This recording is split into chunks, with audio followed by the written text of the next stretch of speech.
Piégé dans la communauté des 12, le récit de Mehdi Debra. Mehdi Debra n'était pas un marcheur ordinaire. TikToker aventurier, il partageait ses périples avec sa communauté en ligne, défiant ses limites physiques et mentales à travers des voyages extrêmes. Sa première grande aventure l'avait conduit de la France jusqu'en Algérie à pied, un exploit hors du commun pour rejoindre son grand-père et découvrir ses racines. Ce jour-là, en Espagne, il marchait depuis des heures sous un soleil écrasant quand un homme l'aborda. Tu sembles épuisé. Viens, suis-moi. Nous avons un endroit où dormir et de la nourriture. Fatigué et curieux, Mehdi accepta. Comme à son habitude, il partagea cette rencontre sur TikTok. Rapidement, sa communauté réagit. Mehdi, fais gaffe, ça sent la secte. J'ai un mauvais pressentiment. Ne reste pas trop longtemps là. Mais il balaya ses avertissements. Ce n'était qu'une nuit. Une atmosphère troublante. L'homme le conduisit jusqu'à un bâtiment ancien en pierre, isolé, avec une grande porte en bois massif. À l'intérieur, une dizaine de personnes l'accueillirent chaleureusement. Trop chaleureusement. On lui offrit un repas. Tout le monde mangeait lentement, presque en silence, leur regard étrangement serein. Une femme assise en face de lui sourit doucement.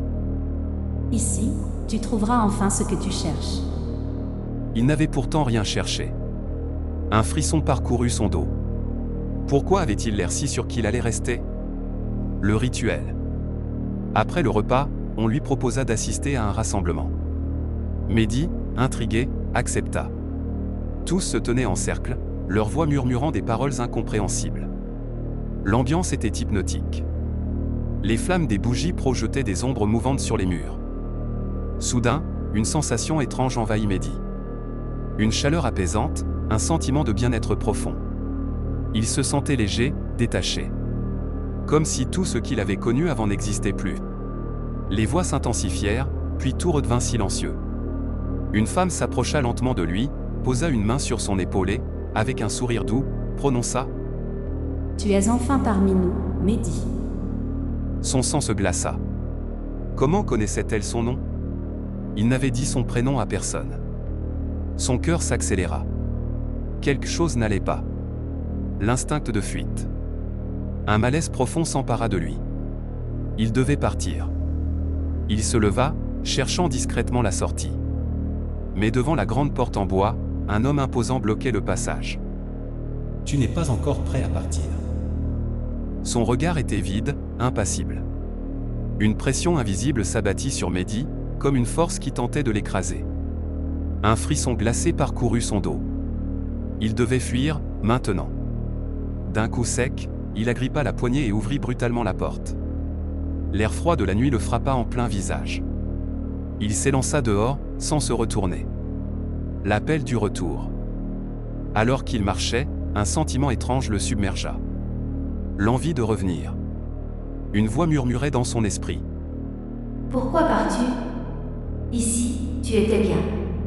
Reviens. Il s'arrêta net. Son corps tremblait. Ce n'était pas une pensée normale. Quelque chose, là-bas, tentait encore de le tirer en arrière.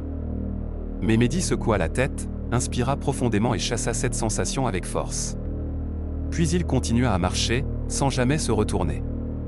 Une histoire à raconter. Le lendemain, il raconta tout à sa communauté TikTok. Beaucoup furent soulagés qu'il ait écouté son instinct. Aujourd'hui, il partage son expérience pour avertir les autres. On ne tombe pas dans une secte en un jour. On commence par une seule nuit.